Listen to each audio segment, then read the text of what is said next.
Hi friends, வணக்கம். நான் காதல் மனசு. இது உங்கள் கெவின் ராஜாங்கம். லவ் லைஃப் அல்லது திருமண பந்தம் அப்படிங்கிறது ரொம்ப இனிமையாக இருக்கணும். அப்படின்னா ஒருவருக்கு ஒருவர் நேர்மையாக இருக்கணும், ஒருத்தருக்கு ஒருத்தர் பாசமாக இருக்கணும். அதுதான் ஒரு இனிமையான வாழ்க்கைக்கு ஒரு அடிப்படை. அந்த சமயத்தில் உங்களுடைய கணவர் அல்லது உங்களுடைய மனைவி உண்மையாக இல்லை அப்படின்னா அந்த உறவில் உரசல் ஏற்பட்டு பல சமயம் அது பிரிவில் தான் நிற்கும். அதனால் எதையுமே ஆரம்ப நிலையில் கண்டறியணும். என்னென்ன விஷயங்கள் நம்மளை காயப்படுத்தும், எந்த மாதிரி விஷயங்கள் பிரிவுகளை ஏற்படுத்தும் அப்படிங்கிற இந்த விஷயங்கள், பிரிவுகளை ஏற்படுத்தக்கூடிய விஷயங்களை செய்யக்கூடிய கணவன்கள், அதாவது நம்மளை சீட்டிங் செய்கிற கணவர்கள் வேலையில் கண்டுபிடிக்கிறது அப்படிங்கிறத பற்றிலாம் இந்த வீடியோவில் பார்க்கலாம். அதுக்கு முன்னாடி நம்ம சேனலை புதுசாக பார்க்குற விவரம் இருந்தீங்கன்னா சேனலை சப்ஸ்கிரைப் பண்ணுங்கள், மற்ற ஃப்ரெண்ட்ஸுக்கும் ஷேர் பண்ணிட்டு பாருங்கள், பெட்டராக இருக்கும்.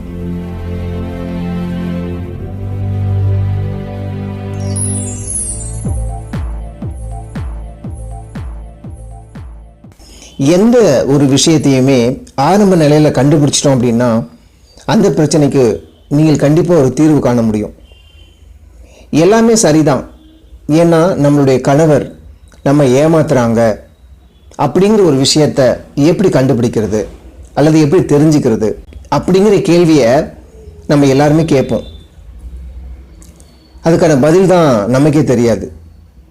நம்முடைய கணவர் முன்னாடி எப்போதும் இல்லாத அளவுக்கு ரொம்ப பிஸியாக இருக்கிறாரு, உங்கள் கூட செலவு பண்ணுற அந்த நேரம் அப்படிங்கிறது குறைஞ்சிக்கிட்டே போகுது அப்படின்னா நீங்கள் அங்கே கொஞ்சம் எச்சரிக்கையாக இருக்கணும்.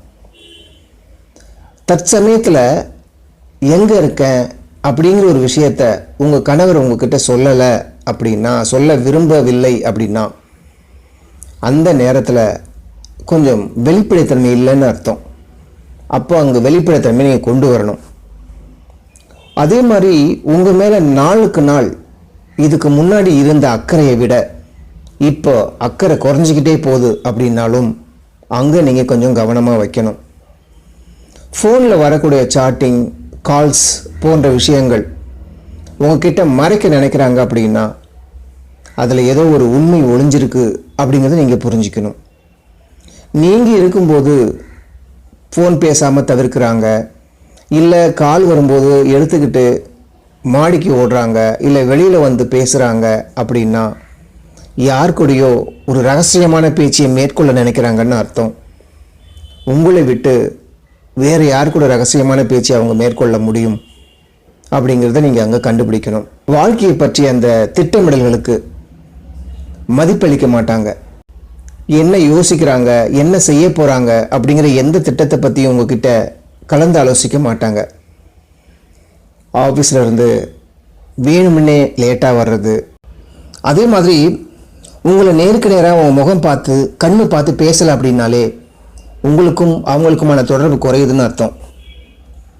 எந்தவித காரணமும் இல்லாமல் சண்டை போடுறது, தேவையில்லாத விஷயத்துக்கு டென்ஷன் ஆகுறது, உங்கள் மீது வெறுப்பை உமிழ்வது, இந்த மாதிரி விஷயங்களையும் நீங்கள் காணும்போது கண்டிப்பாக அவங்க வேறு ஏதோ ஒரு விஷயத்தில் இருக்காங்க அப்படிங்கிறத புரிஞ்சுக்கணும். மன ரீதியாக உங்ககிட்ட பிரிஞ்சு போகிறது, சொல்கிறது ஒன்று செய்கிறது ஒன்று, நேர்மை இல்லாமல் நடந்துக்கிறது. நீங்கள் எந்த கேள்வியை பக்குவமாக கேட்டாலும் அவங்க அதுக்கு கோபமாக பதிலளிக்கிறது.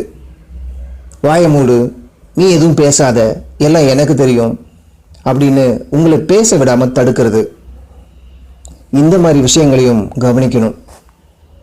ஒரு பந்தம் அப்படிங்கிறது சுமூகமாக இருக்கணும் அப்படின்னா உரையாடல் நேர்மையாக இருக்கணும், உண்மையாக இருக்கணும். அதை உங்களுடைய கணவர் தவிர்க்கிறாங்க அப்படின்னா அந்த இடத்துல நீங்கள் எச்சரிக்கையாக இருக்கணும். இந்த மாதிரியான விஷயங்கள், இந்த மாதிரியான செயல்கள் உங்கள் கணவர் செய்யும்போது, என்னதான் இருந்தாலும் கணவர் கணவர் அப்படின்னு நம்ம சொன்னதுனால எல்லா கணவர்களும் இப்படி இருக்க மாட்டாங்க. உங்களை மறைச்சி உங்களுக்கு தெரியாமல் ஒரு விஷயத்தை பண்ணக்கூடிய கணவர்கள் இப்படி இருப்பாங்க. இதே வகையில் தான் மனைவிகளும் இருப்பாங்க.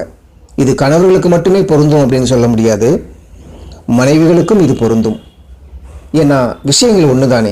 அதனால் இது கணவர்களுக்கு அதிகமாக பொருத்தி பார்க்கலாம், மனைவிகளுக்கும் கொஞ்சம் பொருத்தி பார்க்கலாம்.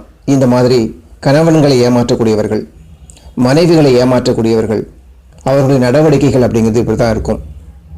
இதை ஆரம்பத்திலே கண்டுபிடிச்சி இந்த விஷயங்களை முளையிலேயே கிள்ளி எறிஞ்சிட்டிங்க அப்படின்னா கள்ள உறவுகளை தவிர்க்கலாம். குடும்பத்தில் வரக்கூடிய பிரச்சனைகள், கணவன் மனைவிக்குள் வரக்கூடிய பிரச்சனைகள், இதையெல்லாம் நீங்கள் தவிர்க்க முடியும். இந்த வீடியோ பிடிச்சிருந்தா லைக் பண்ணுங்கள், ஃப்ரெண்ட்ஸுக்கும் தேவைப்படும் ஷேர் பண்ணுங்கள். இதே மாதிரி வீடியோக்கள் தொடர்ந்து வரணும்னா நம்ம சேனலை சப்ஸ்கிரைப் பண்ணுங்கள். நன்றி, வணக்கம்.